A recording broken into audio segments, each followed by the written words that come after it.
Hello दोस्तों, आज हम बात करेंगे एनाटॉमी के सेकंड अध्याय की। ठीक है, जिसमें बता रखा है कि जिसका नाम है परिभाषा शरीर। तो जिसमें बता रखा है कि अंग प्रत्यंग की व्याख्या कर रखी है, जितने भी होते हैं ना उनको भाई क्या क्या होता है बॉडी में, वो सब बता रखा है। इसमें हम दो टाइप से बात, एक तो ईजी लेवल की बात करेंगे, एक पीजी लेवल की बात करेंगे। पीजी में कौन कौन से क्वेश्चन बन सकते हैं, 3 क्वेश्चन बने हैं इस बार भी। तो देखते हैं हम। कोर्स क्या होता है, 6 होते हैं ना। तो सबसे पहले कोर्स की परिभाषा पूछा है कि क्या होता है। तो पेशी, स्नायु, धमनी, छिरा, मांसपेशी और अस्थियों के जो संधिपात होते हैं ना, उनको ही हम कहते हैं कुर्स कहते हैं। कुर्स का मतलब होता है एक ब्रुश के समान होने वाली संरचना। कि ब्रुश कितने होते हैं, 6 होते हैं। कुर्स याद नहीं तो ब्रुश तो याद कर लेना, 6 होते हैं। दूसरा हम बात करेंगे संख्या सुश्रुत के अनुसार। सुश्रुत ने बोला है कि 6 होते हैं बेटा, ये भी चरक और सुश्रुत ने 6, काश्यप ने बोला 42 कोर्स होते हैं। अब कहाँ कहाँ होते हैं ये भी देख लेते हैं। हाथ में होते 2, पैर में होते 2, गर्दन में होते 2, मेंढरे में होते वक्ष प्रदेश में ना, और कुल होते 6। तो काफ़ी अच्छा बता रखा है। ये काश्यप वाला जो है ना वो पीजी में पूछा जाता है। इस बार भी मतलब इस बार वाले में नेक्स्ट पिछले वाले में पूछा था कि काश्यप संहिता के अनुसार कोर्स कितने टाइप के होते हैं। तो वहाँ पे बहुतों को नहीं पता रहता है, तो ये 42 टाइप की याद कर लेना। दूसरा बात है कंडरा, कि कंडरा क्या होती है ना भाई, कि अंगों का जो संकोच विस्तार करने वाले जो बड़े स्नायु होते हैं ना, उनको कहते हैं। सालंगर संहिता ने बता रखा है ना, बाकी किसी आचार्य ने किया नहीं इसका वर्णन। तो सालंग जी बैठे थे, फिर तो उन्होंने कर लिया कि यार मैं कुछ तो बताऊँ। उसके बाद उन्होंने बता रखा है 16 होता है कंडरा। कोर्स होते 6, कंडरा होते 16। तो 16 में बता रखा है कहाँ कहाँ होते हैं। 4 तो पैरों में होते हैं, 4 हाथ में होते हैं। एक सेकेंड भाई, जैसे ये जो बता रखा है 4 पैर में होते हैं, 4 हाथ में होते हैं। ठीक है, इसके अलावा जो है 4 गर्दन में होते हैं और 4 पीठ पे होते हैं। उसके बाद उन्होंने बताया था कि जो 16 प्रकार के जो कंटरा है,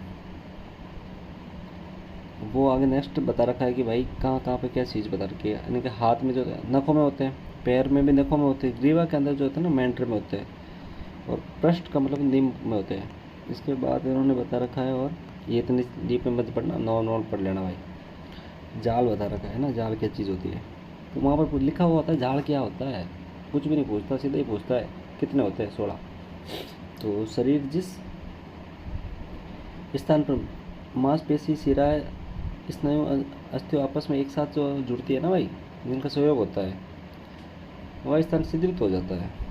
तो जाल मतलब इतने सारे एक साथ जुड़ेंगे ना भाई, तो छिद्र हो ही जाएगा।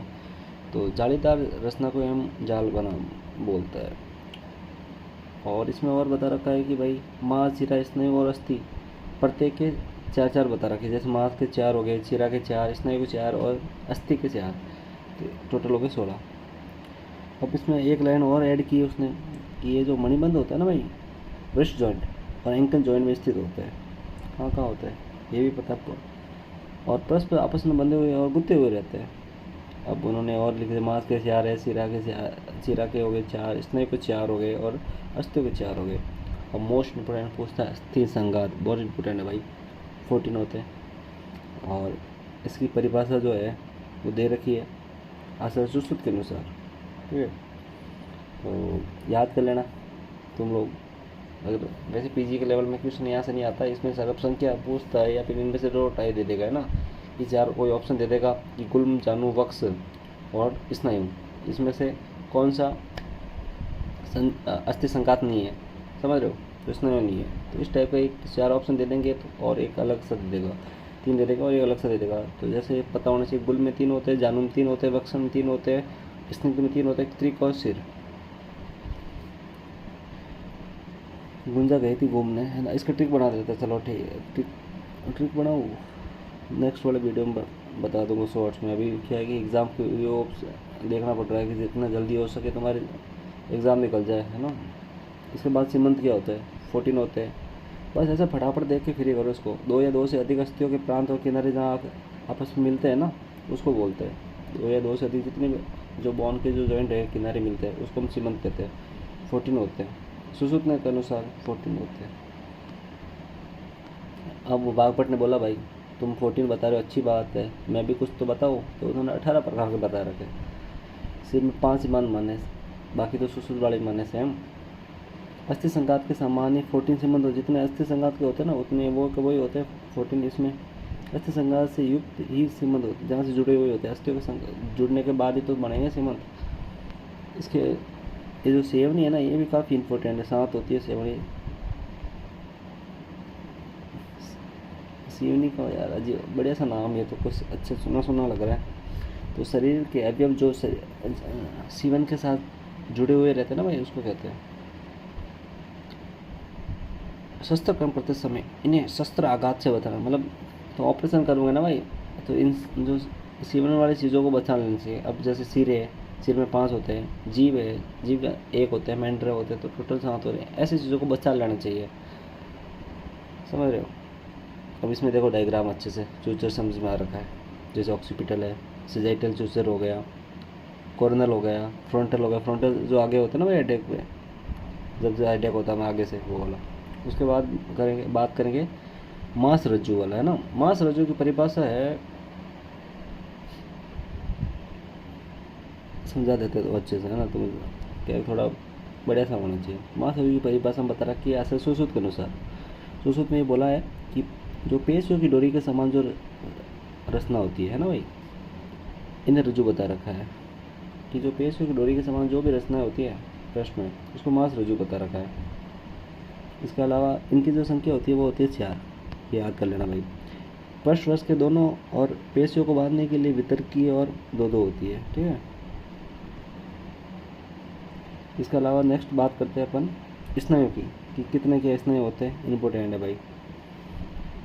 स्नायु जो होते हैं उनकी बता रखा है कि जो वाइट फाइबर टिश्यू जो होते हैं ना भाई, उसको स्नायु बोलते हैं मॉडर्न के अकॉर्डिंग। लेकिन इसमें तुम्हें आयुर्वेद के अनुसार समझा देता है कि उन्होंने भी सुश्रुत एनाटॉमी है तो सुश्रुत की है भाई, समझ ना, कि जो सुश्रुत जिनका वही है, कुछ भी नहीं है। और स्नायु शरीरगत श्वेत सूत्र में मजबूत जो उपधातु होते हैं ना भाई, जो संधि और मांसपेशियों के बंधन में काम आता है। यहाँ पर है ना काम है, यहाँ पे मिस हो गया, हट गया, तो काम लिख रखा है यहाँ पे। और उनके आकार के अनुसार भी नाम दे सके, अलग अलग होते हैं ना, उसके हिसाब से नाम दे रखे। नेक्स्ट बात करते हैं हम टोटल कितने क्या होते हैं। तो टोटल होता है अपना 900 सुश्रुत के अनुसार स्नायु, ठीक है। शाखाओं में कितने होते हैं, 600।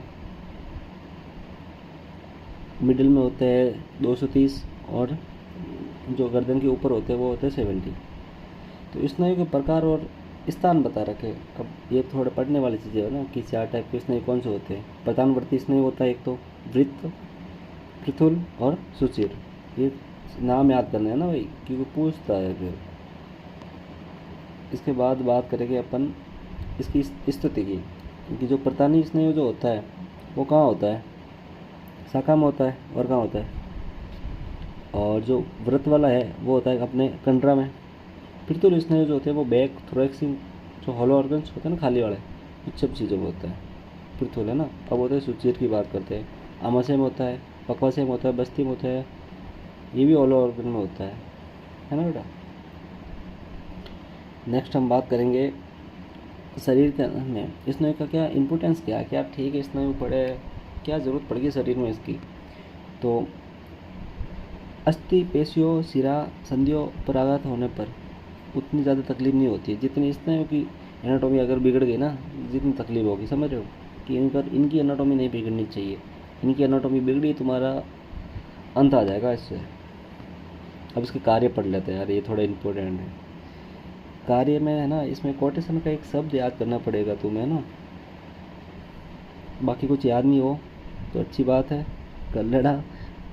सुश्रुत का शरीर स्थान का कोटेशन है, और इसमें ये वाला वर्ड बहुत इंपॉर्टेंट है, क्योंकि पीजी में भी यही क्वेश्चन आया था। कोटेशन दे दिया और यहाँ बीच में खाली जगह थी, तो वहाँ पे बच्चों को पता नहीं था, नौरिया था, ये चरक का एक सुश्रुत का है, तो थोड़ा सा देख लेना एक बार, है ना।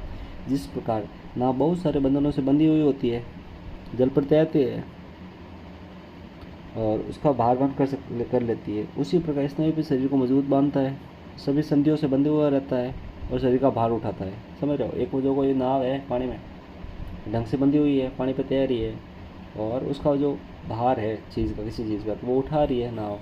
तो ऐसा कैसा स्नायु भी क्या कर रही है, बॉडी को उठा रही है। तो अपने ये लगा है कि है ना, बहुत सारे बंधनों से बंधने के कारण ये जो वर्ड आया है, जो मैंने अंडरलाइन कर रखा है। अब उसके बाद अपन लसिका की बात करेंगे कि क्या चीज़ होती है ना भाई। ये जो रक्त वाहिनी के समान ही होती है, कोई नई नहीं होती है। जो रक्त वाहिनी के समान ही संरचना होती है, क्योंकि इनकी जो नलिकाएं होती है रक्त वाहिनी से भी कैसे होती है, पतली होती है और महीन होती है, मतलब बहुत बारीक होती है। और उसके बाद बात करें कि इसमें जो होता है रक्त का समान नहीं होता, सर्कुलेशन नहीं होता है, किंतु जो है, जो लिम्फ होता है ना, लिम्फ जैसे काम किसका समान होगा, मतलब किसका सर्कुलेशन होगा, लिम्फ का। ये शरीर में अलग अलग ऊतकों में लिम्फ को एकत्रित करती है, वापस रक्त में मिला देती है। मानव में प्रतिदिन जो है 20 लीटर रक्त का जो है फिल्ट्रेशन होता है, या मतलब साफ होता है।